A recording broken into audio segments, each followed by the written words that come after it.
All right, welcome everyone to the October 8th, 2024 City of Bloomfield Hills Commission meeting. I'm going to kick this off with the Pledge of Allegiance.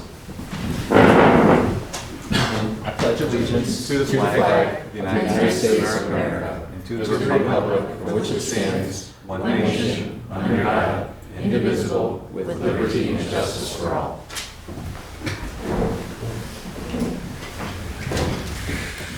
All right, first item tonight is a consent agenda.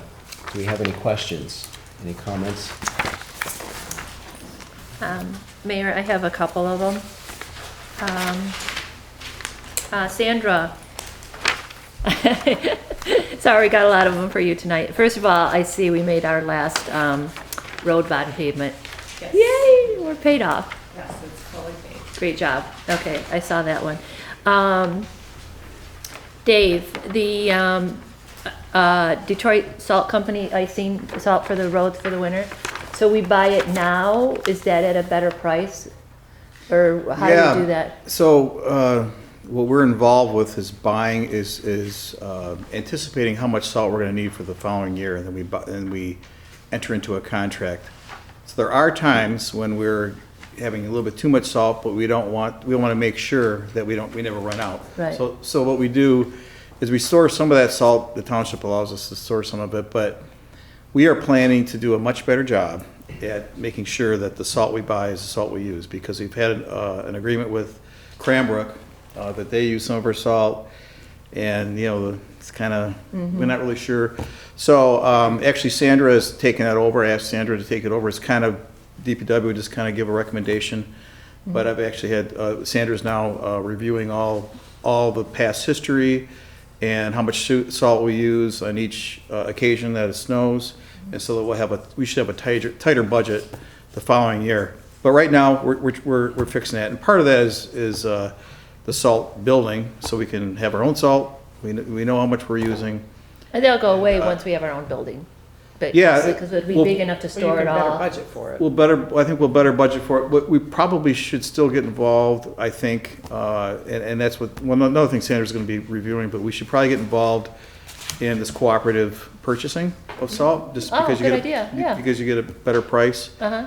But at the same time, we want to make sure we're kind of tight with that, and then we have a fallback option with a salt organization or salt company that we can purchase it outright. So that's kind of where we're heading with it, but she needs time to get through this season.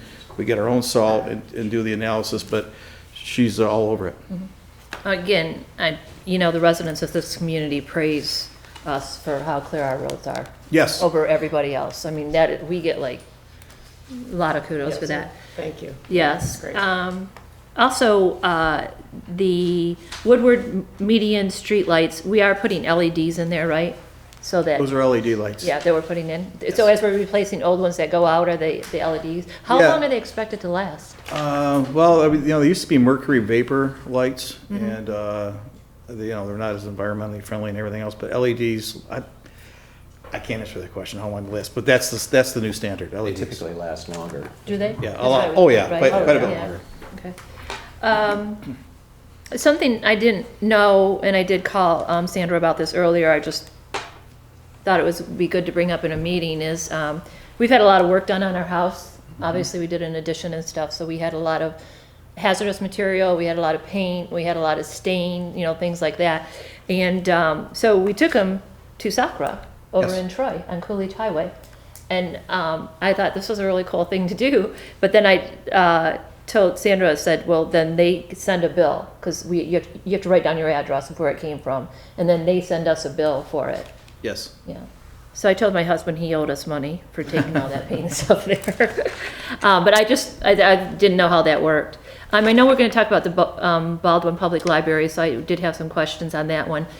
Dave, do you know the road that we did for the road construction project, Cadillac? We had 700 and some thousand. Do you know what that road that was? Yes, so we budgeted, this year was our road rehabilitation program. So we did Kingsley Trail, Whitehall, Randall Lane, Parkman, Westview, and we did a portion of Kanji, And, yeah, Randall Lane, I don't know, I might. I just off the top of my head, wondered, it but was that wi- covered all of them for the summer? Yeah, it was Okay. within budget and it was approved, I mean, the budget was approved by the commission, the Yeah. amount of money, and we did come in within budget. Okay, good. That's excellent. And then I think we're gonna have one, Jamie. Yes, ma'am. The relocation of the water main road for, the culvert replacing project on Eastways, is that complete? Yeah, I think there's a few little punch list items and some other things, but the work is done, the water mains in service, everything's out of the way for the road commission to do their part, or have done most of their part over there. Is that gonna be back open here soon, Dave? That's for the road commission's project, right? I'm not sure when that. It should be, yes, it should be open soon. Okay. Long Lake didn't take that long, it should be. Okay, and then, I see you did the verification program for the lead, and you found no lead in any of our pipes? That's correct. So, to be specific about it, the city was obligated to do a statistical analysis over what lines were built at a certain time and do so many of those. We've completed that, so we've checked inside the house and on either side of the stop box. And as I suspected, we did not find any lead. And then today, there's a new federal guide out that may require us to do some more, but we're working on that later. It came out literally today, which is more strict than what the state was requiring us to do. But we have no reason to believe we'll do it. We'll find any lead lines in the city. So you said we had 24 locations verified, right? Yep, And 22 were copper? yep. One was plastic and one was HDP. Okay, Those are two different types. but of now plastic. they're gonna come out and make us do some more? They might make us do some more. It is the federal government's and the state government's to get rid of lead lines. I mean, it's just what they're requiring to do. But this idea of saying our system was built after lead wasn't used I mean, all the arguments that we've made just kind of fall, like they want to make sure, so. Yeah, I think Yeah, the president it's was. it was it's- 870 page document that came out today from EPA requiring more, and to be honest, we're just not all the way through it, but the highlights are how much more do you need before you have to certify that you do not have lead service lines? Or if you find them randomly later, deal with it. You're just not one of these communities that has thousands of them to go replace, you don't have them. So we had 24 yards that we were ripping up? Correct, and that was the statistical analysis based on the years of water main built, that's how many we had to check. If you remember, it's self-reporting on the inside, and then John went around and talked to folks, knocked on doors to get the 24, and then we went to those 24. Once we got to 24, we went and checked outside by digging them up. Oh, okay. Jamie, do you recall the oldest home that was checked? What? No, because the homes varied in all different ages, it was really when the water service lines were put in. You didn't get city water until 1970s, Yeah. after lead wasn't really used anymore, but it was mostly in the Kingsley Trail, that area over there, because that was the oldest water main, because that was connected to a Bloomfield Township system at one point, a well system. That was the oldest Yeah, mains they had in the city. which is the older homes too. And yeah, homes built in the 60s for the most part. Okay. Most of them have, I know ours was built in 55, we have a well. That, I mean, we don't use the well for our main water, but yeah, most of those homes But when have the wells main went now. in, the main went in the 70s, Yeah. and then you connected over the house. and Right. You just wouldn't have lead, you stopped using lead a long time ago. Right, okay. Last question on the Chesterfield culvert. You said that the notification of grant funding requirements has been published, and you're working through the environment clearance, Yes. so, Dave was successful in getting the grant to pay for that, and when that grant comes out, then there's a whole host of requirements to do, and some of those requirements include things like SHPO clearance, artifacts, and notification. You gotta go through this whole big process to make sure that you're not gonna do anything. I mean, we're not digging the thing up, we're just gonna line it. So we're working through that process. Once that's through, then you can go back out for bids. so do you have any idea on timing on that one? Because SHPO is anywhere from 2 months to God knows how long. So is that safe if we're while we're going through this? I mean, it's not going to. We continue to monitor it, we continue to check it, DPW checks it. I think, over the winter would be the worst time to look at it, or high flows. We'll see, but no, we're monitoring, and if we have to, we'll post it lower for a short period of time, but we're moving forward. Okay, great. That's all. That's all? Okay. Nope, not for me. Anything else? All right, do I have a motion to approve the consent agenda? So moved. Second? Second. All in favor, say aye. Aye. Any opposed? Consent agenda approved. Moving on to recognition of citizens in the audience. And do we have anybody tonight that would like to speak on some topic other than what might be on the agenda? No? Okay. Moving on to the next item, which is the commission will hear from the Michigan Association of Chiefs of Police, MACP, with a presentation of the Public Safety Accreditation certificate. Gentlemen, do you want to come up? Or, sir? Join. Evening. Good evening. My name's Robert Stevenson. I'm Executive Director with the Michigan Association of Chiefs of Police.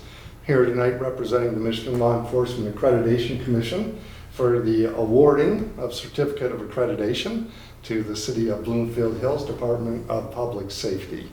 I spent my 37-year police career in the city of Livonia, left there as chief, and then 13 years ago had the honor to accept the position of executive director with the Michigan Association of Chiefs of Police. Your city manager and I shared some of our police career way back when I had hair, and you still have yours. How'd you pull that off?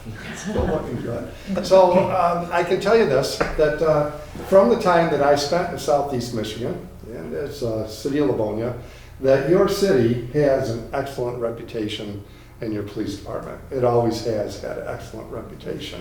However, saying all that, going through this process of accreditation has made your city, your public safety department, even better police department, and your citizens are benefiting from it. When I left Livonia, we were not accredited.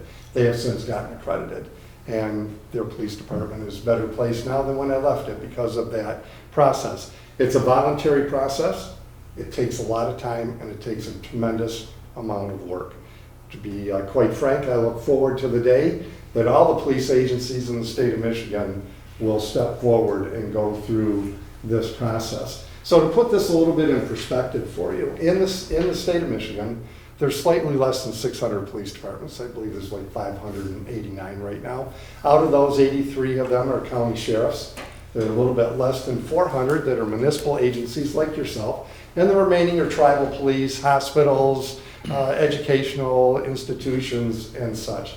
And out of the some 600 police agencies in the state of Michigan, your police department, your Department of Public Safety, is only the 88th to accomplish that. Or to put that in a little bit different perspective, you've been able to accomplish what 80%, some 80-something% of the other police agencies in the state of Michigan have not done. And it's a significant accomplishment. I think everybody is aware that over the last few years, it's been challenging times for the police profession across the country and some cities here in Michigan. There have been some calls for what they refer to as police reform or enactment of certain policies and such. And I think that you should take great comfort, and your citizens should take great comfort in knowing that every single one of those policies or police reforms that have been called for, your department has enacted all of those. They've already been done. And they started that process before the calls came about. They were ahead of the curve. Again, it's a tremendous amount of work. I'm extremely proud of this agency. And again, I would look forward to the day that the rest of the police agencies in the state step forward and do that.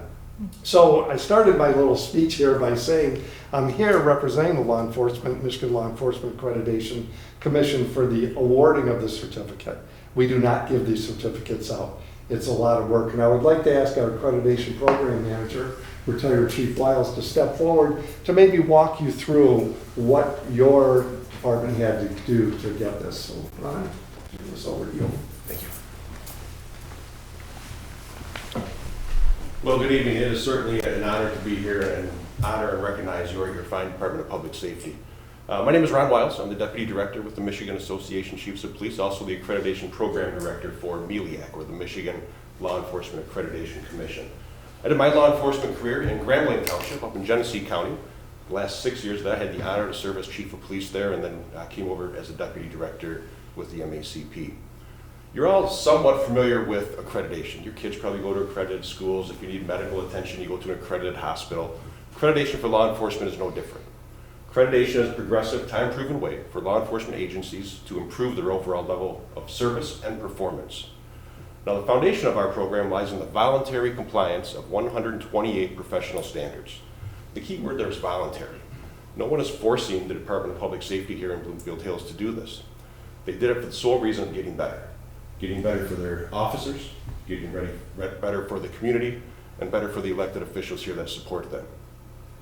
Kind of let me walk you through the process of what it took to become an accredited agency. The first step, for whatever reason, sometimes is the most difficult. It's the decision to apply. Part of my role as deputy director, I get to tour the state. I talk to a lot of chiefs, and we talk about the benefits of accreditation, and they see that. But it takes sound leadership from the director at an agency or the chief at an agency to get over that first hurdle and make that decision to apply. And obviously that was done here because of the fine leadership you have here in Bloomfield Hills. The second step, we call it self-analysis.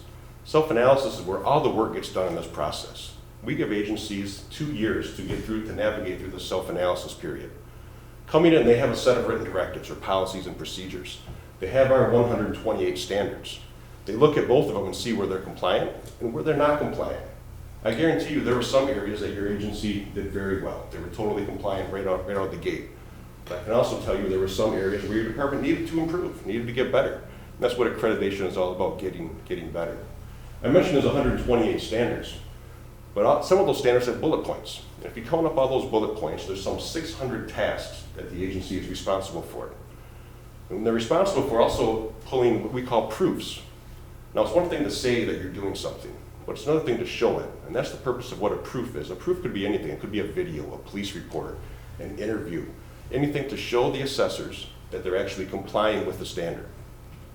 After that self-analysis period is complete, the accreditation manager reaches out to me and they say they're ready for that third step. We're ready for our on-site. I schedule a team of assessors, trained assessors from outside the area, and they come to Bloomfield Hills and do a top-to-bottom review. They look at all the current written directives, they look at all the standards, they look at all the proofs and make sure it's all in compliance. They do interviews. Some of you may have been involved in that interview process. They allow the public to call in and give their input on the agency. They do ride-alongs with officers to get the officers' input on what's going on. After all of that, at the end of it, they sit down with the accreditation team, and they usually have a pretty good idea of how this is going to go. And in this case, obviously, it went very well because it was recommended they go to that fourth step in the process. The fourth step is the accreditation team goes before the MELIAC Commission, the Michigan Law Enforcement Accreditation Commission, the commissioners, and sit down and they do an interview. And the whole purpose of the interview is to learn more about this process, learn how the agency is compliant, what they thought of the process, how it made them better. And I'm pleased to say that at the end of that, the commission unanimously approved Bloomfield Hills Department of Public Safety for full accredited status. Now, by itself, that sounds like quite a process. Up to this point, your agency has made a promise. They've made a promise to their department members. They've made a promise to you as the elected officials, and they've made a promise to the residents of this fine city. Now it's time for them to keep that promise. So in 3 years, I'm going to send another team of assessors back to this agency, and they're going to do another top-to-bottom review of the agency, making sure that they're still compliant each and every year of that 3-year period. The main difference is they have to show their compliance with proofs for each of those 3 years, not just one set at the end of that 3 years. It is a significant professional accomplishment. I give a lot of credit to Captain Lockard for his ability as the accreditation manager in this process. He did a phenomenal job. Everyone should be very proud of the work he and the team did in this process. It is not easy, and I just could not be more proud of the agency and the work that was done here. And with that, I'd like to introduce our current president of the Michigan Association of Chiefs of Police, Chief Brian Ergang from Kalamazoo Township.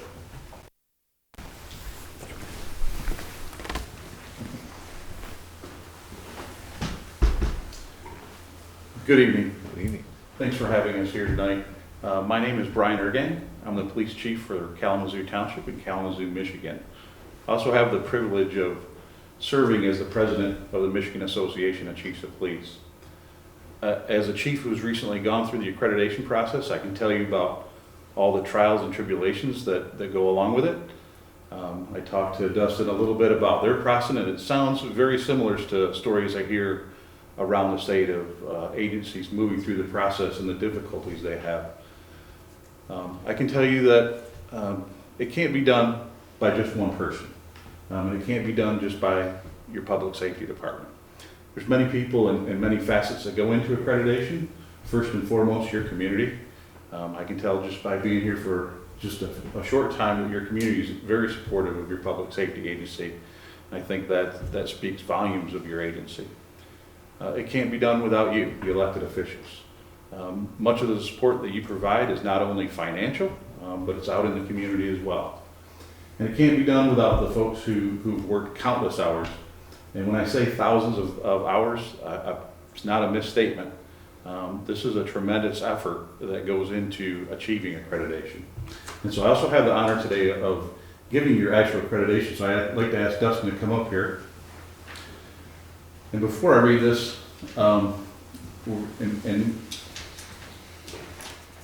there's always one person, right? There's always one person who leads the charge in this, and your accreditation manager in this process stands out. No doubt without his efforts, and he'll probably come up here and talk to you about everybody else. So I want to take an opportunity just to sing his praises, because I'm sure he wouldn't. But without that vision and without that leadership, accreditation can't be pushed forward. So on behalf of the Michigan Law Enforcement Accreditation Commission, this certification goes to Bloomfield Hills Department of Public Safety, having voluntarily complied with the standards established by the Michigan Law Enforcement Accreditation Commission, deemed essential for the delivery of professional police services and the protection of their community, is hereby awarded this certificate of accreditation effective this day, 2024, for a term of 3 years. Congratulations.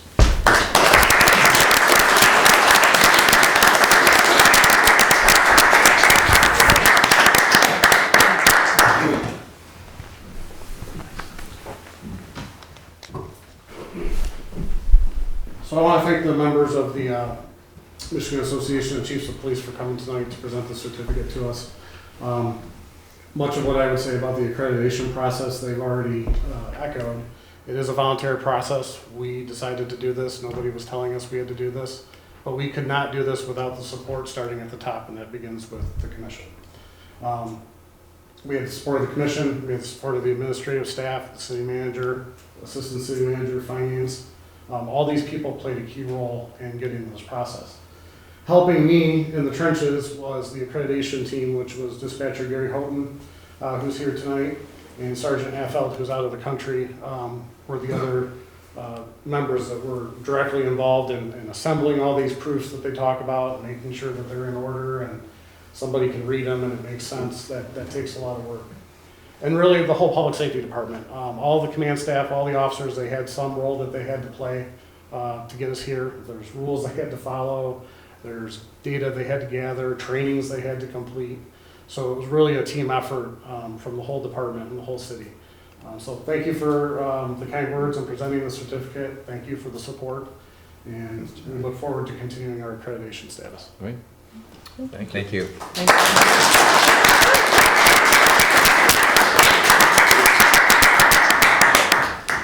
Dave, can I get a picture with all of them with the thing? Sure. Absolutely. And then we could get it to the newspaper? Yeah, they could all stand, we could stand behind them. Yeah, you guys all stand. They can stand in front of us here. Yeah. Yeah, we could stand. That'd be great. Yeah, if you guys want to go up there and turn around the way, I'll take a picture of it.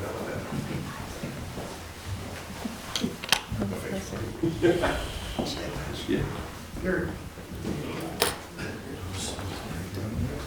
Most important. Yeah, most important, I'm yeah. like a stone wall, sorry about that. Try to get everybody's face in there. I think I got you. Great, thank you. Thank you. Thank you very much. I'm sorry. Good to see you again. Good to see you again. Good to see you again. Yeah.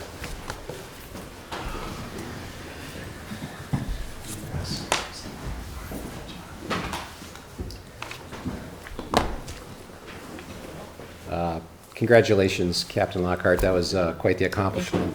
Congratulations. Yes. All right, next up, the commission will hear an update on Baldwin Library from Director Rebecca Kraft. Thank you, Commission, for having me tonight. I'm Rebecca Kraft, the director of the Baldwin Library. And we serve your community, and we have since 2010. And in the last year, we've had 1,734 residents that have library cards and 20 employees with cards at the library. And your residents have checked out almost 25,000 items in the last year. So the library is being used very well. Our budgetary goals for the year are to maintain high quality programs and services, provide inclusive and equitable customer service, to hire and train and retain high quality personnel. Two goals this year are to develop a new and accessible, user-friendly website, to attract more users to the library, and to complete our strategic plan for 2025 through 2028. We continue to offer a wide variety of collections. We've got the physical collection of books, magazines, and large print items. We have media. That includes records and LPs that we've added recently. So we've got a large collection of that. We have a seed library. We have downloadable items. So those can be ebooks, digital cartoons, anime, manga, magazines, music, TV shows. We do interlibrary loan. We loan about 8,000 items to other libraries in the state, and in turn get about 8,000 items from other libraries. We have our home delivery service. Every month we send a canvas mailer bag to residents who can't get to the library, and so we're able to send them library items. They send, there's a stamp on the package for them to return the items to us when they're done. So people who can't get to the library, that's a very valuable service. We have about 60 residents that use that each month. 60 residents in ours town? There's or about everywhere? 20 in your town. 20. Yeah. And then we've got lots of online databases. Consumer Reports is popular. People use that when they're making shopping decisions. And then our financial databases, Value Line and Morningstar, are also very popular here. We pride ourselves on the assistance that we provide to students in the area. We provide Baldwin library cards to all BPS students, and then we also do lots of outreach with Birmingham Public School students, and also public and private school students too. We have Brain Fuse tutoring, that's live online tutoring from 2 to 11 p.m. each day. Scholastic Teachables is great downloadable worksheets to give your kids extra help if they need it in certain subjects. We've got book clubs for students in K through 12, so that's done by age group, and we have lots of kids that are coming to the library every month. They're getting a book provided by the friends of the library, and then they're discussing that and doing activities with their peers. Our Books Unboxed program is a personalized book kit, so each month kids sign up, they say the types of books that they like to read, and then we have a librarian pick out a book for them based on their interests, and then there's also some extra goodies in there. And then we do our big programs, Battle of the Books with the schools, and then Burberry. And then also our summer reading program is the most popular that we have at the library each year. So that's well used by students and helps prevent the summer slide with reading. Our Idea Lab is super popular. This is our makerspace, and so we've got a variety of 3D printers. We've got small 3D printers that can print things people have printed, like drawer organizers, a foot for a cane to make it a little bit higher. They fixed furniture pieces with that. And then we've got larger 3D printers that can print something as long as, as tall as I am. So, and then we also have a laser cutter, so that can do, if your emblem there was out of wood, we could have cut that out for you. You can cut and burn and etch wood. That way we can do wood, glass, some metal, and plastic too. And then we do format conversion services. So if you have old home videos on VHS, beta, reel-to-reel film, we can convert those for you. We do that at no charge.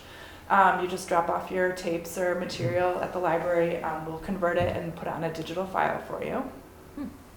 And then we have machine embroidery and sewing. So people do that to put, they embroider on clothing, pillowcases, towels, tote bags, anything you can sew onto. You can do your own embroidery in there. We have a heat press, so you can make your own custom t-shirts. People use that for Battle of the Books. They have a team theme, and then they make custom shirts for everyone on their team. And then a vinyl cutter. We use that around the library a lot to make the signs in the building that have our hours on the front door. We put logos on things. We put the numbers on our study rooms. So we advertise that to businesses because it's popular and we're less expensive than other services that do those types of things. Then we also offer a wide variety of technology classes in our Idea Lab. Our new at Baldwin items, we have our best bets collection. The librarians pulled together 100 books that they would recommend, so they pulled all staff. And it's a super popular book, so if you don't know what to read or you want to be sure that you're getting something good to read, we recommend picking something from that collection. We have lots of copies available, so there's no wait for that. We have a library of things coming, so those are big items that you can check out. Things that you might need once, like we have a lawn bowling game, or we have a video game machine, or we have some memory kits for seniors. So we're launching that very soon. We have the book bike. This is Rindy, our president of the Friends. On the book bike there, they purchased the bike for us, and we take that out to outreach events. So we also do neighborhood association picnics and things, so we can come for that. And then this year we added the Wall Street Journal online, and then also Press Reader, which has over 900 international newspapers and magazines in that. We mail our Learn, Connect, Discover quarterly to all the residents in your community. We have the book return box and lending library at your office here, and then we share events and updates in city mailings and with Susan McCarthy each month. And then the big news for the library is the Phase 3 addition and renovation. We just had our ribbon cutting on September 15th, so we added a 2,000 square foot addition and a 3,000 square foot interior renovation. And the goal of this was to make an accessible street level entrance, which we did. So you walk in the front doors. To the left is an elevator that takes you up to the main level. There's also stairs and an indoor ramp, so there's no outdoor snowy ramp anymore. The ramp is fully ADA compliant too, which is great. We also have a snow melt system on the sidewalk, which will be helpful in the winter. And it takes you from the street to the front door, and then also for our staff from the front door to the book drop that's on Bates Street. And then we added native plantings, shade trees, and outdoor seating in our terrace outside. And we will be doing some indoor-outdoor programs. That window there on the end of the building, that does open up. So you can see it open in this picture. So we can open our atrium on nice days, 65 to 75, no humidity. So it's been open a lot recently. So you can sit inside or outside and study, use the Wi-Fi at the library. We have self-serve coffee and vending machines, the study tables, and then we can use this for events and early hours rentals at the library.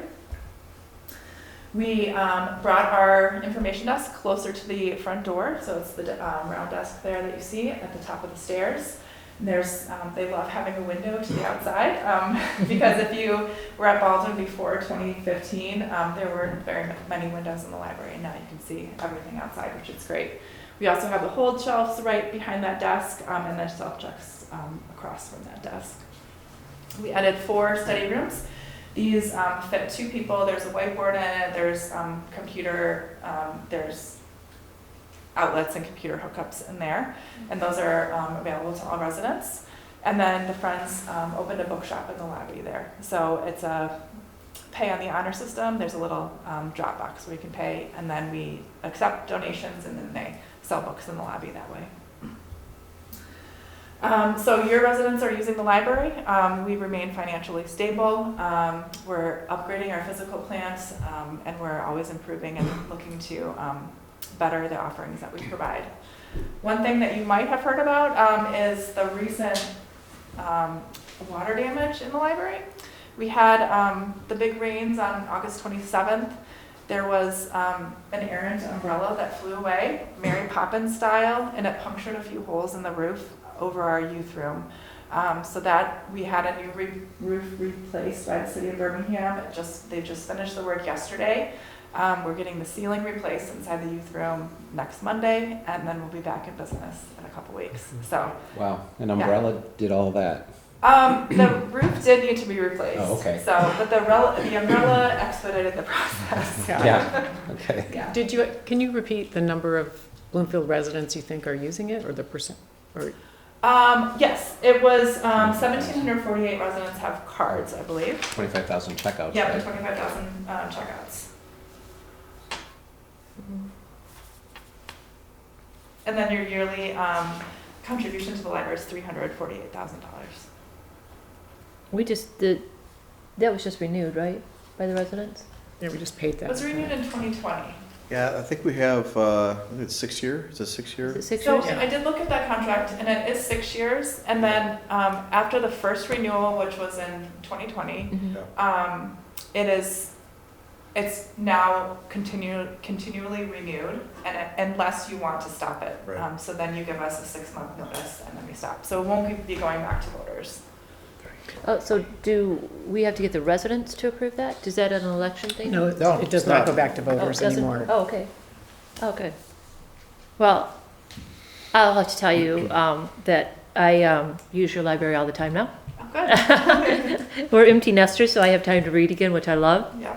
But I do have just one issue, Uh-huh. parking. Yes. Parking is a huge issue, and I actually even had a park in a lot, and then came out and someone had run into my car.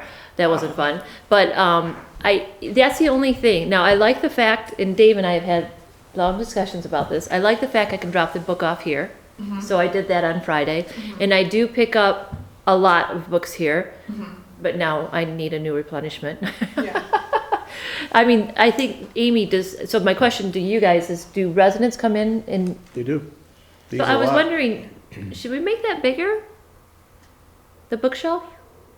I mean, really, there's only Yeah, two. that would be a great service if you could bring some books to the city hall Yeah. on a Yeah, regular more books basis. than we have already, because you have Yeah. a pretty small shelf out there. It is, it's really small. Yeah, I mean, I'm sure we can find a bigger shelf or get a bigger shelf. Yeah. And so if maybe we could do that, that would be great. I take full advantage of that all the time. Like I just brought back 4 books, Oh, good, yeah. you know, and so now you see, I'm the person who kind of puts them on top. Yeah. But I do think if we could, I know it's kind of logistically hard, but if I could, you know, go to the library on the site, pick it out, and somehow I could come here to pick it up.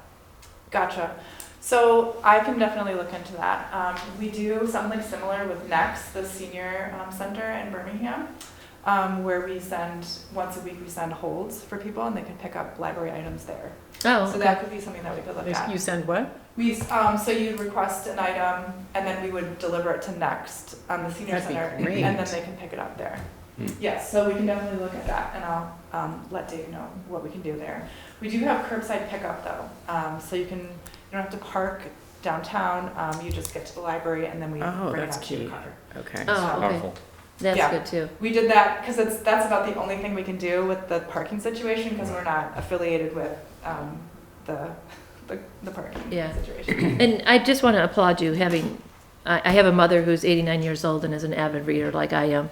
And I admit, I read these and then I bring them up to her. Then I come back and get them and bring them back. Yeah. Because she has no way of getting books. Like the library in her small town is closed down. She doesn't drive. So she has no way to get them unless I go on Amazon and have to buy them. Right. So I applaud you for offering a service like that to our residents. You got to remember those who, they're in their home, they still want to read, they still want to be active, but they can't necessarily go out. Yeah, definitely. So do you think a lot of people know that? Some of our residents? I think so. I think maybe was it Commissioner Fisher did a newsletter article. I about it did announce Did you? that in the letter. Oh. Yeah, You did announce it. yeah. Oh, It was in the article. You're ahead of me. Okay. So, but who knows who reads that, so. All right, so that was one of the things I was talking about. So the curbside is what, but if I could pick up, that would be great here. Yeah, definitely. And then if we could get, and I don't think it's bad having more people residents come in. This is their building, they pay for Right. it. And So it's super convenient. It's easier than going downtown in Birmingham. So. it is, so if we Really could great, yeah. work on that, that would be terrific. Yeah, definitely. Okay, Thank Thank you. Any other questions? Thank you. Thank you, that was a great presentation. I want to go.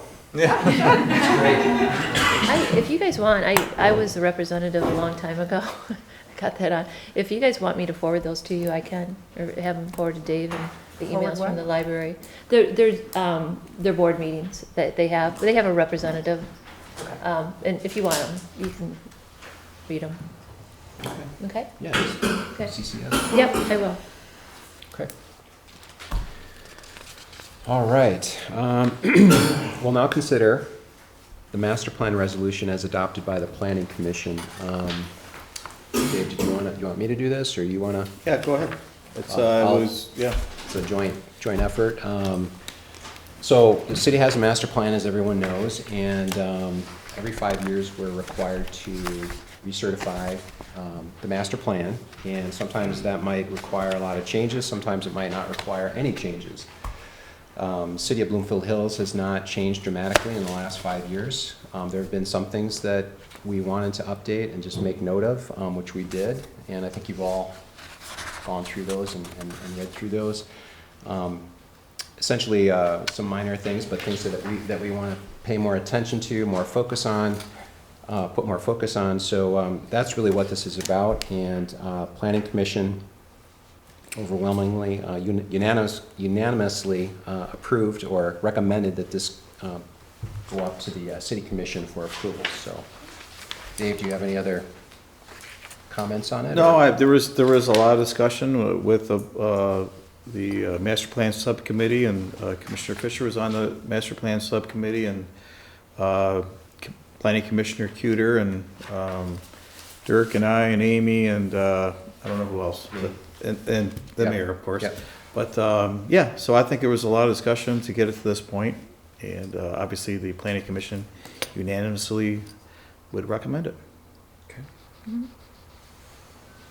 Any thoughts, questions, or concerns? I think that's a good job, and I like the fact that you guys address continuing to make the beautification and the entryways and things like that, to address that.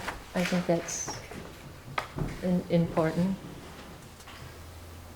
I support it. I mean, planning commission is unanimous, makes it easy. Yeah. Well, there's always Good job. other opinions, but do I have a motion to approve the master plan? I move we approve it. I'll second it. All in favor, say aye. Aye. Any opposed? Okay, the next item.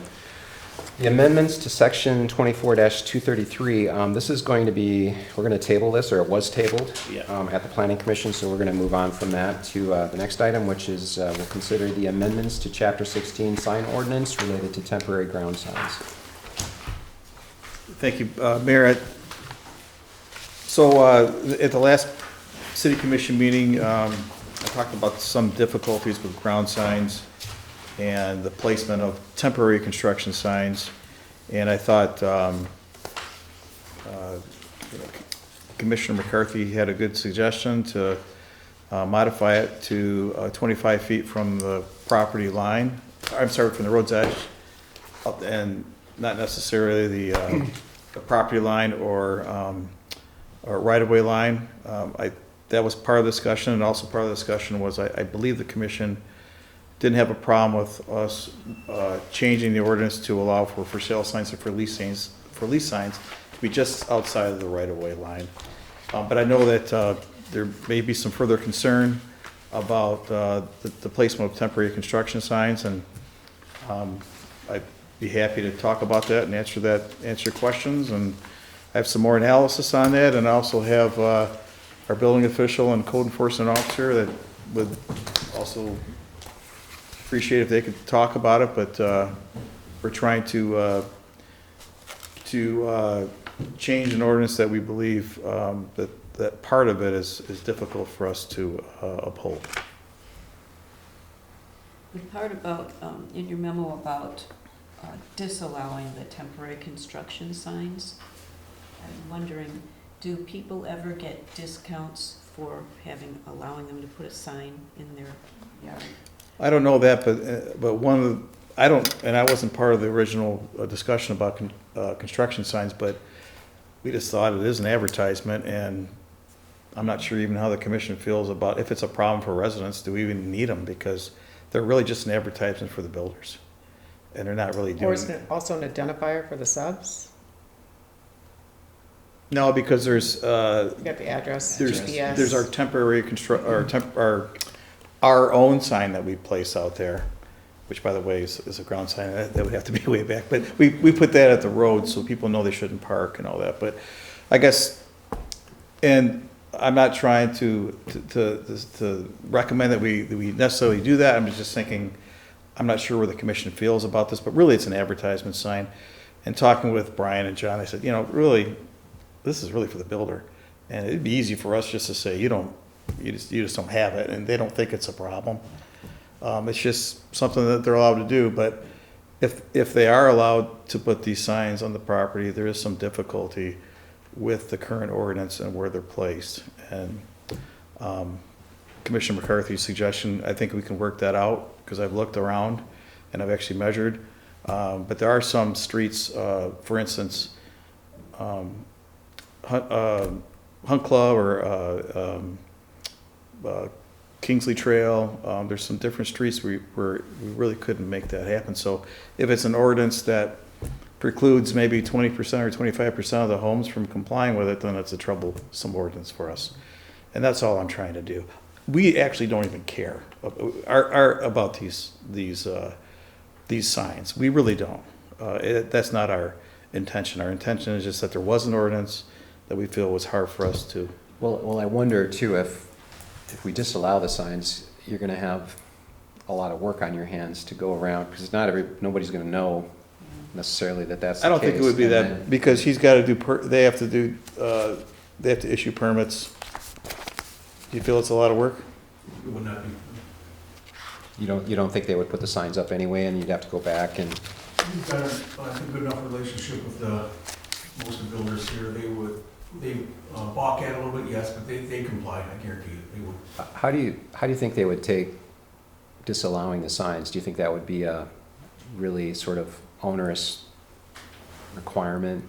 Are we talking about for sale signs too, like the Century 21? No, No, we're no, just no, talking to buildings. Just construction signs, Construction. who the builder is, and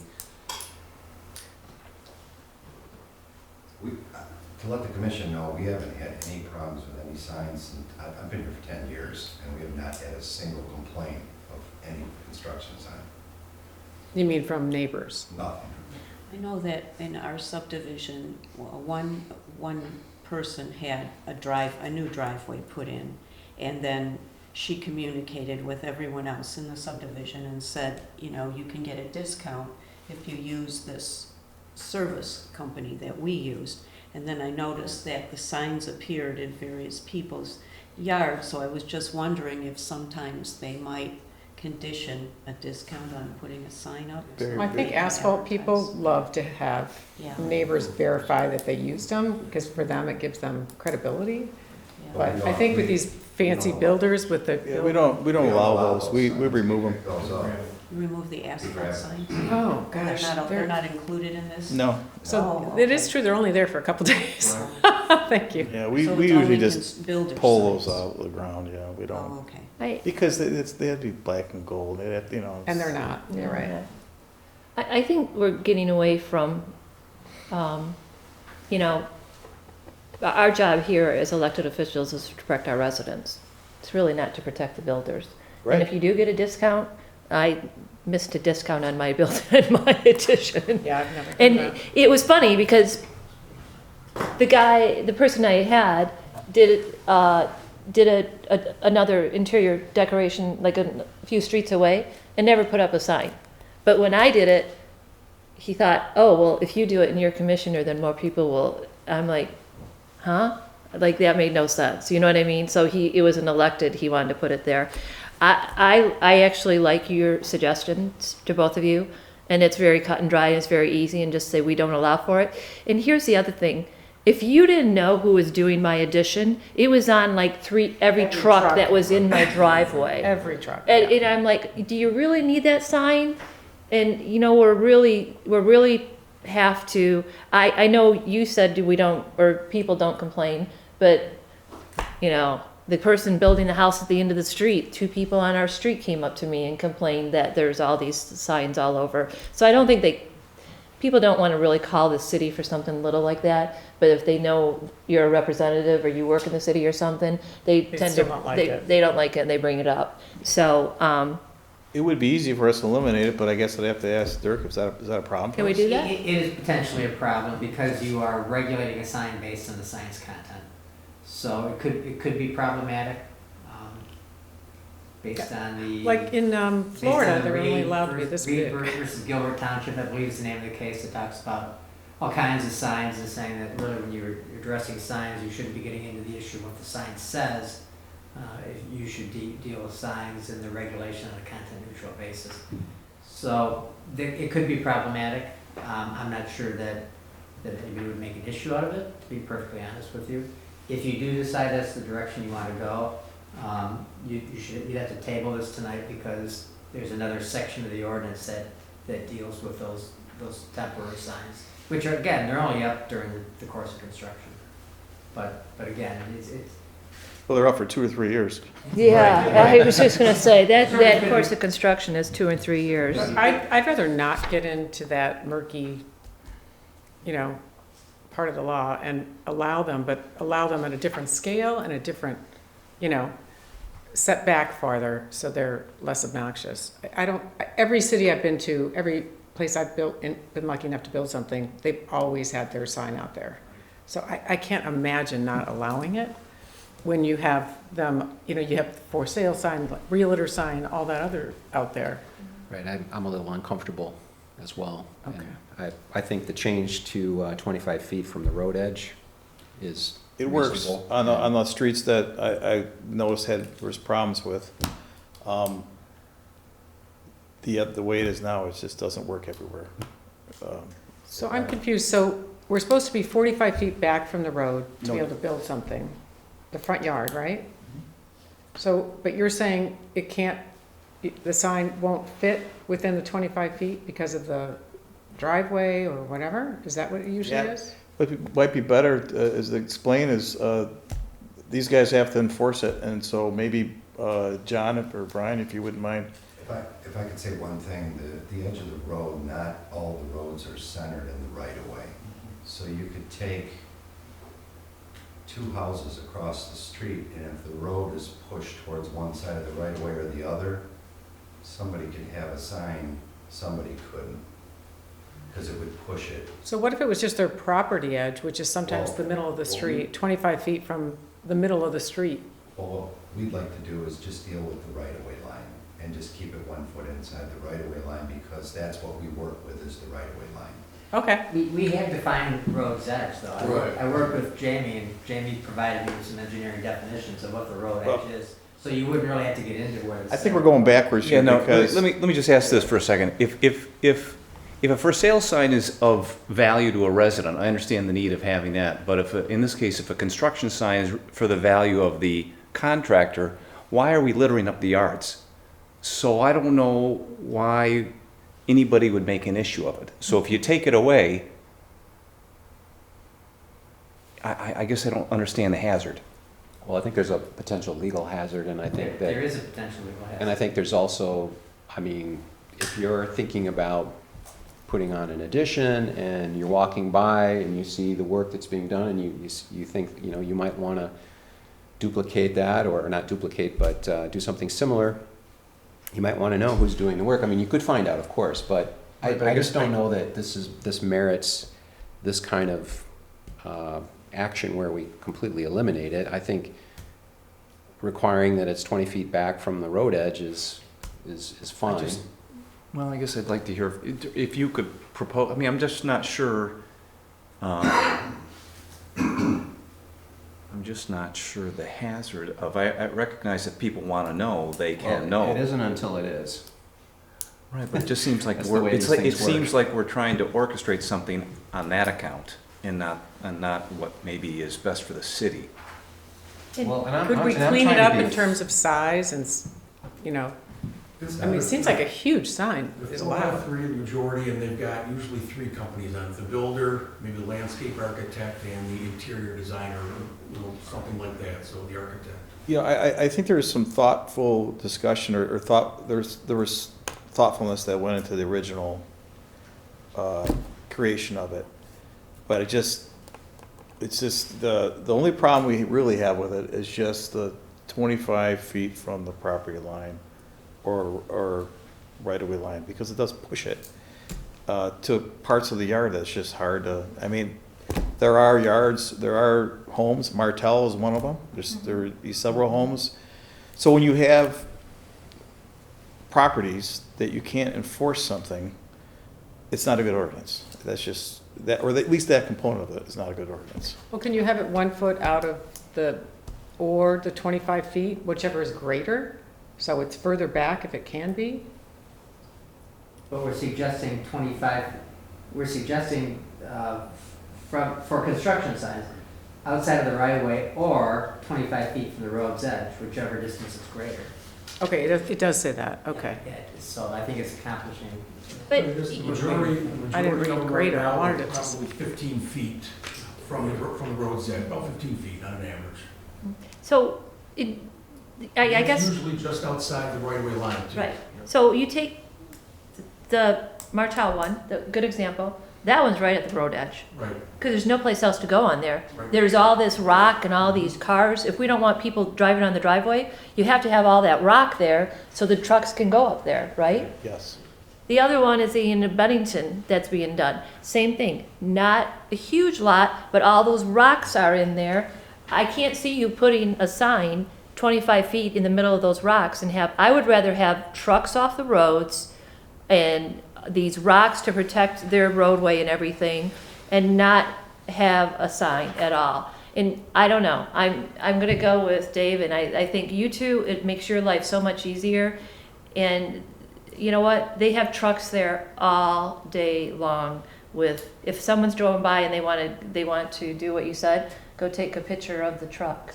Like the Can one we on- say the sign has to be on the front door if they have to have one, they can have one, it's on the front door? I don't know. So, I mean, is there anywhere else? It's a ground sign. It's not, we're talking about a ground sign. I understand how you're saying this isn't enforceable, because on those two particular lots, and I'm sure there's more in the city, There are. you can't put a sign in the middle of the rock driveway, can you? No. Well, Dirk, let me ask you this. If the ordinance is in place and yet it's only applicable to 75% of the residents, are those grounds for even having an ordinance? I mean, what would be the grounds then for hazard that we aren't, if we can't comply to it uniformly? I think that's Dave's whole point, unless you're talking about prohibiting them altogether. Well, I guess I'm thinking, I'm following what the building inspectors I'm taking their direction with the need, whether or not that's necessary. It doesn't sound like it's necessary. The need of the ordinance as is, The need of the builder sign. the need of the builder sign in general. If this were to end up in court, that wouldn't be the analysis. The analysis would be you're prohibiting a sign based on its content. And you're not supposed to. You're supposed to make zoning ordinances and sign ordinances content neutral to the extent that you can. There are many sign ordinances throughout the county, state of Michigan, that don't do that. But I would be remiss not at least advising you that that's a potential issue. So there are a lot of cities that don't allow them?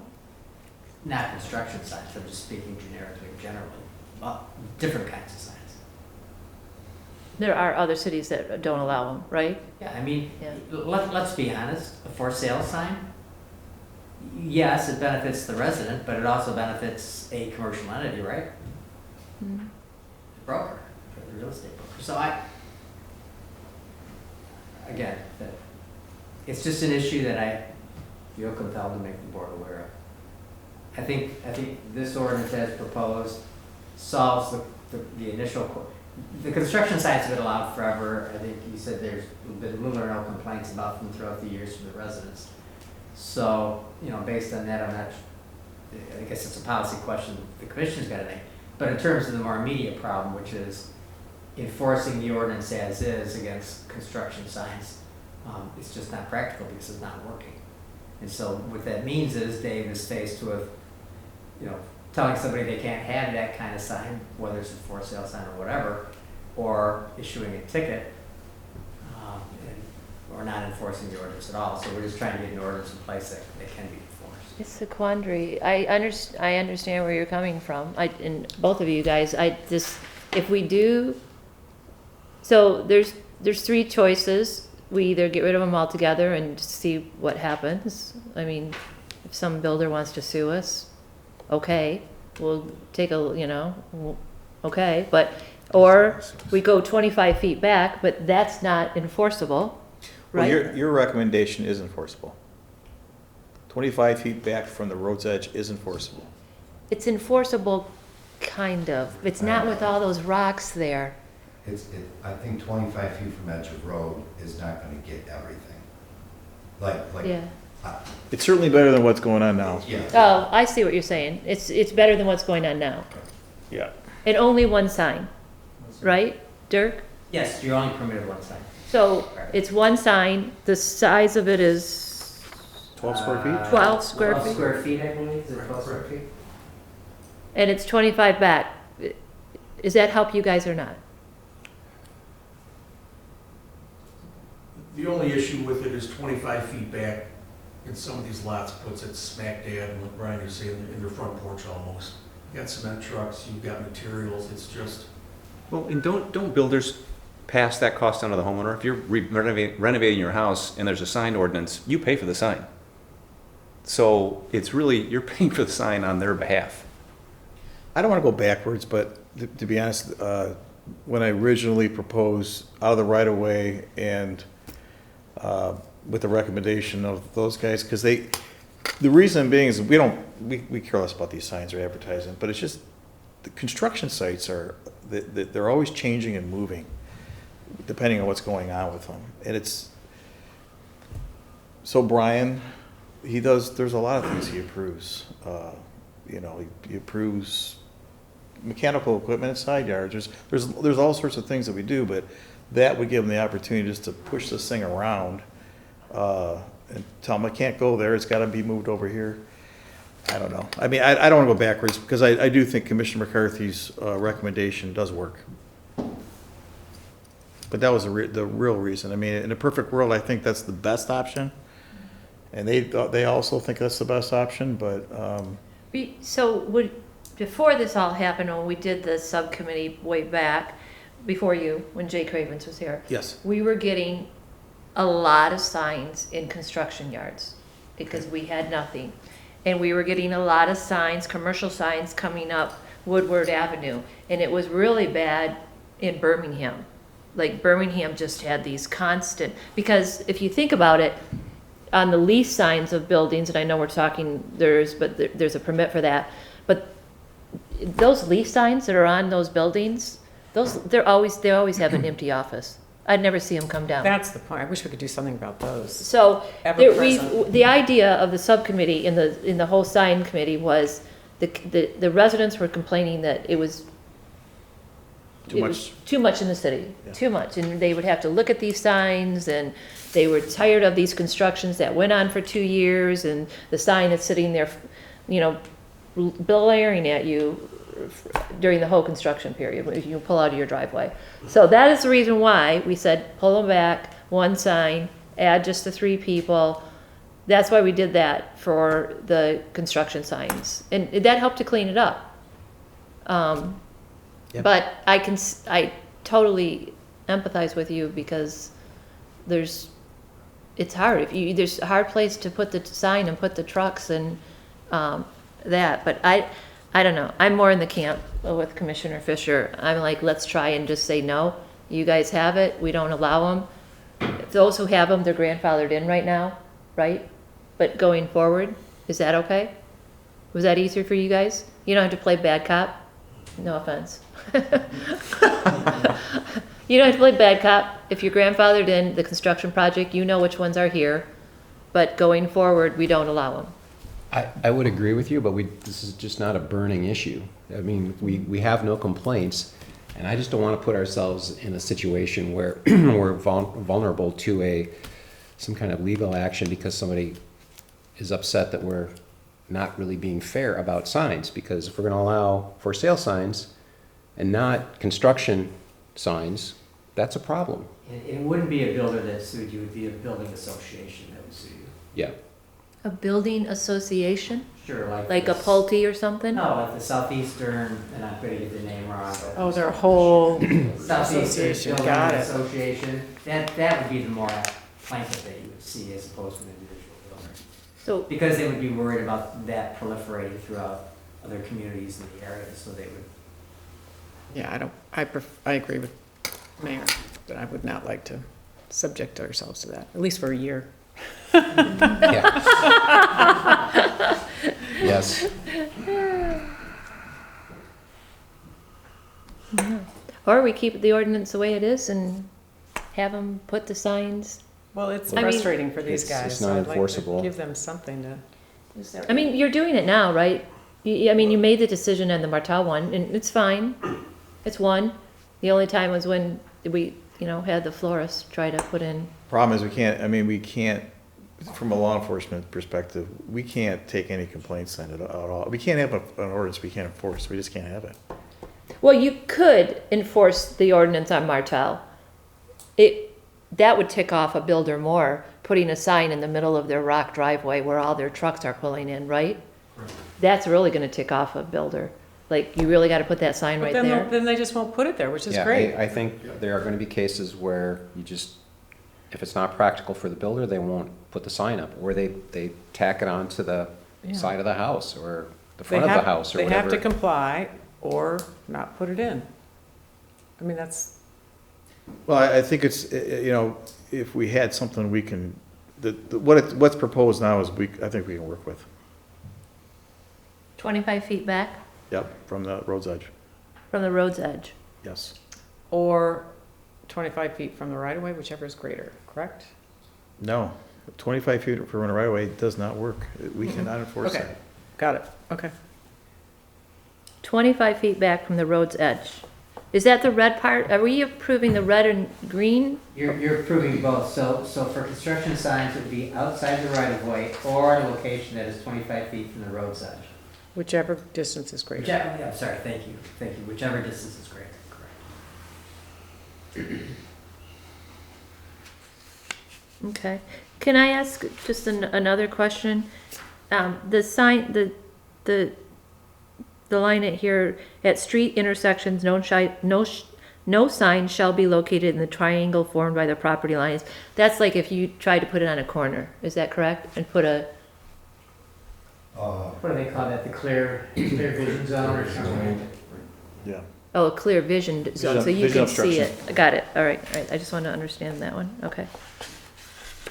All right, so are we settling on not making any change? No, or are we settling on what the proposed language was? Well, I think it's an improvement. That's my opinion. And that's what Dave said, it's an improvement. Do you guys feel like it's an improvement? It's enforceable. It's not perfect, but I don't think anything will be. I still think in some cases, like I said, that average, distance being about 15 feet from the road's edge, it seems to work. It's outside the right of way there too, and it gives them more room on the site to do what they gotta do. Sign's a little closer to the roadway, but, again, it's not impacting the site as much, I can say that. No, I like 25. I like 25. I just think about if I had to pull out my driveway and see a sign facing me every day.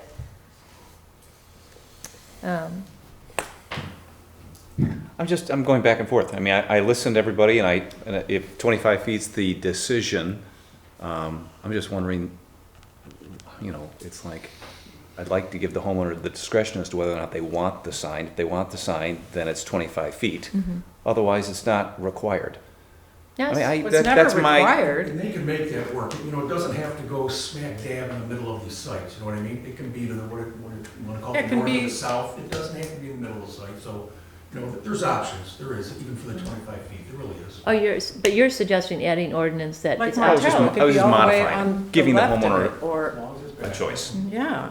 Well, they do You have guys a like choice. Martell, right? that one that could be all the way on the other side of, you know, where the intersection is, but not on the corner, not blocking a view. I- There's so many other places, I don't know. I think it should be back. Yeah, Well, yeah. if the homeowner doesn't want the sign, they can tell the builder they don't want the sign. They've got that option. They've got that option currently, and they would still have that option. Yeah. They have an option in here, right? In No, this- it's not in writing. I would have loved, to be honest with you, Dirk, I would have loved to have that option with my builder. Like, he just made this sign and came, well, first of all, he put Did you a ask him to take it out? well, first of all, he put a non-black and gold one, which I immediately went out and took it out. I don't care if it's against the law or not, but I like took that bad boy out and I moved it. And then I said, we have black and gold signs only. Right. This ordinance doesn't require it, Susan. It's just, so you would still have the option unless you signed a contract with the builder, you know, where that was part of the deal, but. Wait a minute, does this ordinance Only if you allow have a black and sign, gold It's gotta be only? 25 feet back, correct? Oh, the signs are supposed to be black and gold. Yes, yes. All right, so that's still there. But you're saying this ordinance, Does what, not require a construction sign on the site. If somebody doesn't want it, they don't have to have it. oh, It's just if they do have it, it's subject to these rules. We could try it and see if there's any issues, we just come back. what is This that? can always be changed again. It always can be changed again. Your recommendation of 25 feet back from the road's edge, I think is a good one, it works for us. We could try it, and then if there's a problem with it, or if there's complaints, we'll come back. We'll figure it Okay. out. Do you have a motion to? Can we, I'm sorry, one last thing. Okay. Can we just put in there optional or something? You would, You're assuming that you don't, it's protecting, but I would have felt better knowing I was a homeowner, that I could tell a builder it's optional. sure. No?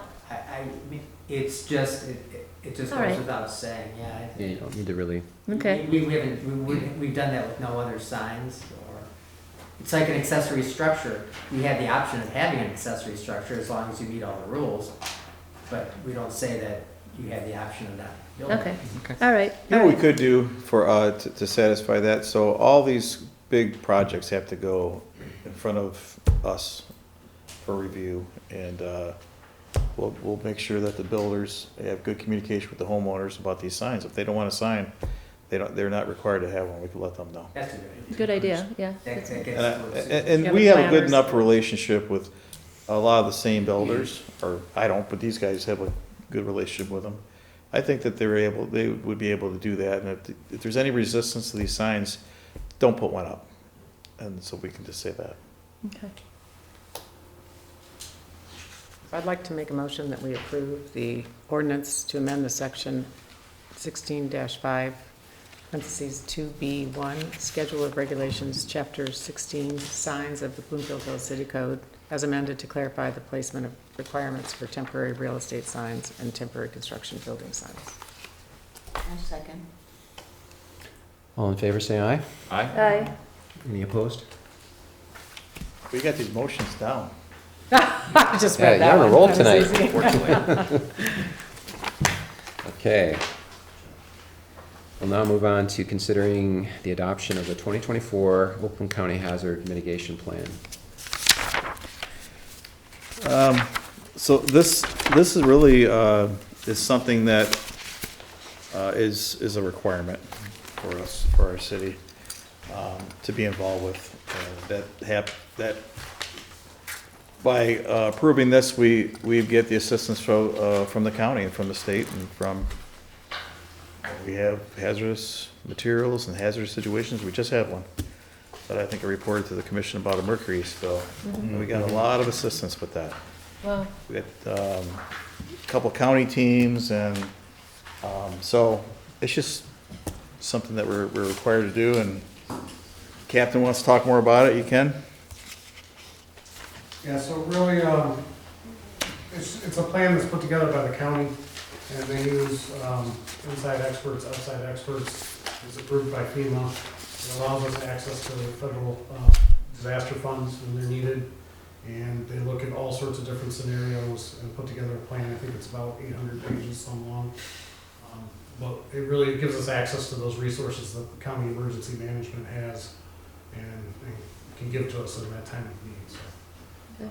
every community in Oakland County has to have a plan, and 99% of the communities use Oakland County. Okay. Okay, well, on this one, I'll make a motion that the commission adopts the 2024 Oakland County Hazard Mitigation Plan as stated in the resolution authorizing the adoption of the plan. Is that okay, Dirk? Yes. Second. All in favor, say aye. Aye. Any opposed? All right. The commission will discuss the chip seal project on Pembroke Drive.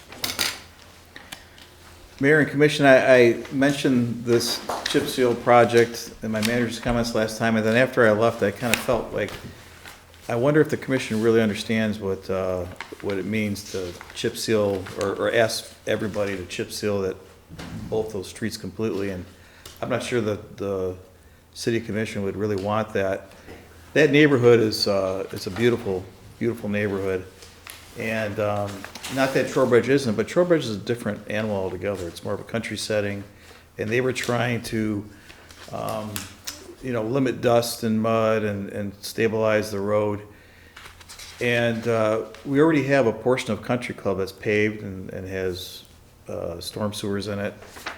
And I just personally think that if all those roads were to get paved, they should be paved to the city's normal standards, which is asphalt paving throughout. I think that the residents may be disappointed with just chip sealing all of it. So that was my fault by not maybe explaining it very well to the commission. But having said that, we do have a small area that needs some attention, and we do have a history of paying for mitigating some stormwater runoff or road erosion issues. And we had approval about a year ago to make some modifications or some improvements for $40,000, but at the time, when I went out there with the engineers and our DPW, I kind of reassessed it, and I thought, this is not gonna work, and I can't remember exactly what we're gonna do, but it was re-ditching things, but after having some experience with the chip seal program, I thought, this could be a good solution, not a lot of money, and we could actually clean up some ditches in front of some of those residents' homes, which I really feel bad about because they get loaded with gravel. And we do clean them out now and then, but we can't keep them clean.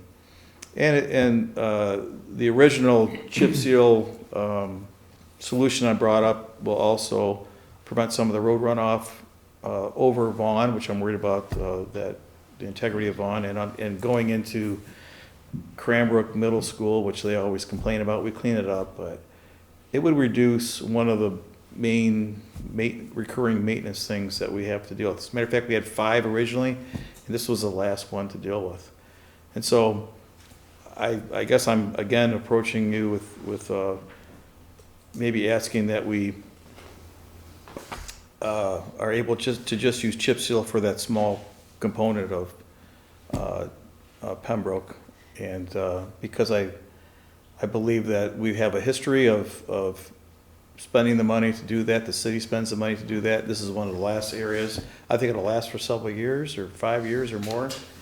And I just really believe that that subdivision deserves to be paved. So let me make sure I get this straight.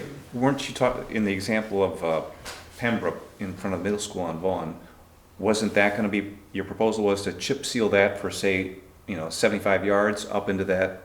Up the hill. Up north of that? Yes. And you're saying that's still the solution, or you want to asphalt that now? No, I think that is the solution, but it was, I was having the feeling that, and maybe I'm wrong, but I was having a feeling that before I reached out to all the residents and say, hey, does everybody want to be involved in a chip seal program? I just don't think that's the proper application. And then I thought there was some discussion about, well, maybe the folks that are on Pembroke that their property would abut the road that I wanted to improve, maybe they should chip in for that. And I thought you approached them, and not all of them were willing to. So I originally wanted to pave it, and I did approach them, and they did not want to pay for it. That was about a year ago. But I still think the city should do something about it. But if the city pays to chip seal this, to correct the problem that the city has to deal with, Yes, if in 5 years or whenever, if it's decided that it should be paved, because I think you're suggesting that paving is the proper way to do the whole road, correct? yes, So if in the future it's decided it's paved, at that point, would a SAD be considered so Yes. that the city wouldn't be paying for that? So Yes. this is really just a stopgap yes, method to protect the areas that are problematic, that need to be fixed, that the city has a history of correcting at its own expense. yes. And now you're just suggesting that chip seal might be the good solution rather than doing something else that the city would have also paid for. Yes, and if the rest of the residents on those 2 streets want to agree at some point to pave with asphalt, it's easily, they can pave right over the chip seal. They've tried many times, and there are enough people. My sister-in-law lives on that street. But I read here, HRC agrees the city should consider using asphalt instead of chip seal in this area, other than the immediate Pembroke maintenance issue. Other than, For the whole thing, for the whole street. Oh, so you're saying not, okay. I just heard that the chip seal's not, it's just gonna be so temporary, and it's gonna be expensive on top of expensive. I mean, it's not Pretty gonna cheap. get cheaper to do. it's pretty cheap for that. I think it's about $35,000 to correct that issue, which is, in our You have to do experience. gutters and, No, It's been good in Trowbridge Farms. Yeah. It's been a huge improvement. It's all about what you do to the Yes. substrate, right? You put down some concrete mixed in with the gravel, I think, on that slope. we did, and we would probably do, I don't know if we necessarily need to do it, but we definitely compact it. But what it'll do though is it'll stabilize all that gravel, so it won't run into the ditches and then the stormwater won't back up and have a problem, and it won't go across the roadway. oh, I see what you're saying. The one thing I would say though is that we've seen this in Trowbridge, is that you're gonna get a lot of that pea gravel or those chips don't all settle in, and they're gonna flow and end up in the ditches as well, because we've had a lot of that, and now that's pretty much over with and it's settled out, but you'll have a lot of that to begin with. How long did it take to do that, Brad? Roughly, like I 6 remember you months, guys a were year? complaining, it was hard. Yeah, 6 One winter months to or go so. You gotta go through several heavy rains, and that's where you get that movement of the chips that are on the shoulder essentially.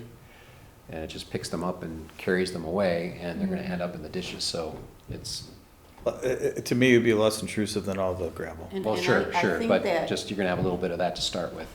the roads in Trowbridge before the chip sealing were much worse than the roads over in the area that you're talking about now. Those areas are much more. Yeah, so we have a few gravel roads left. We have, Wishbone and Ridgewood and a few of them left, of course, Pembroke and Country Club. And DPW is really able to maintain them pretty well. The problem they have is with any slopes. And so Brady Lane was a good example of, they did a lot of compacting there and different techniques. Eventually they had to pave it. Country Club, the folks there said, hey, we'll just pay for the paving. Can you stop this issue? And the city commission said, okay, we'll pay for the infrastructure, we'll pay for the drainage infrastructure, but thank you for paying for the asphalt component. Pembroke, I've tried for several years to try to get some solution.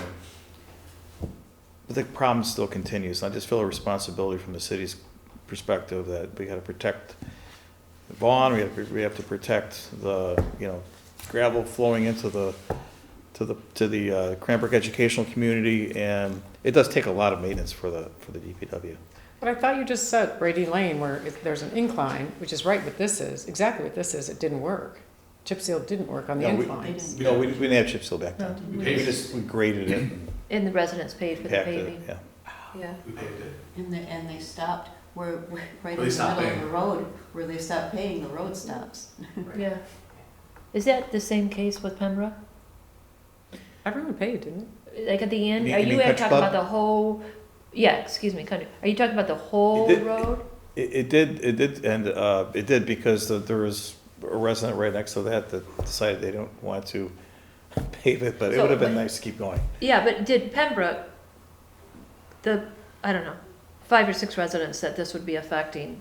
They don't want, not all of them want to pay for it. No, I think it's only 4, believe it or not. I think it's 4 residents that, Yeah, that's what I don't, yeah, they don't want, they didn't want anything to do with it. So, yeah, I just think this is a good solution, and it certainly was within our budget last year. I don't know if it is now. I think it is. Because we have local road funds that can do it. We're out of time now to probably do it this year, I but was just saying, when are you going to do it? yeah, we'd probably have to do it in the spring. I think we'd be out of time to do it, but, yeah, so there's a component, they would compact it, and I'm not sure if they would put any cement in there, but they compact it and then chip seal it. And it was about $35,000. What do you think the residents are going to say? They're gonna say thank you when I clean their dishes out. when you clean it, yeah, after the initial, yeah. I hope that they're not going to complain about it. We should let them give them a heads up, don't you think? Actually, I also heard that you're using a different, a cheaper version of whatever you're using to fix the dirt road. She said it's rockier, it's like construction material with a bunch of other stuff in it. Oh, when we lay down dirt gravel, road? yeah. They use a certain limestone mixture that's supposed to compact better, but it just depends on It just seems where the worse, I water guess. is, and I guess a good comparison is Trowbridge. I mean, I think it was kind of soupy in there a lot of times, and they've tried different techniques with grading in certain ways and different materials, but. Jimmy, are we going to be able to get somebody to do that short little area? Yeah, Dave's already talked to the guys that did Trowbridge. Yeah. Oh. Back in. They do I think they do a program in Birmingham once a year. Yeah, that's where my pricing came in, because I Oh. talked to, there's only one person that's doing this, Okay. unfortunately. So there's no bidding process, but Oh. that's where the cost estimate I got. Okay. Does everybody like it? I like it. I think it makes sense. Yeah. We've seen good results with it, so. I don't necessarily think you have to vote on anything, I'm just, because we have the money in the budget to do it, but. If there's a consensus of the Yeah. commission, that's fine. Yeah. So you're just saying it's just too expensive to asphalt it? Yeah, yes. Because that just seems like, It would, so for us to Agreeable, better pave everything, solution. it would probably be a couple $1 million. just Yeah. that. Just that stretch would be Just $1 that million stretch? bucks. Yeah, just that Yeah. stretch, yeah. Really? Okay. Yeah. Wow. Curbs, gutter, storm sewer, water main. Well, the water main we paid for by water fund, but Country Club was like $1 million some bucks, but we did the city paid for the water main, out of the water main fund.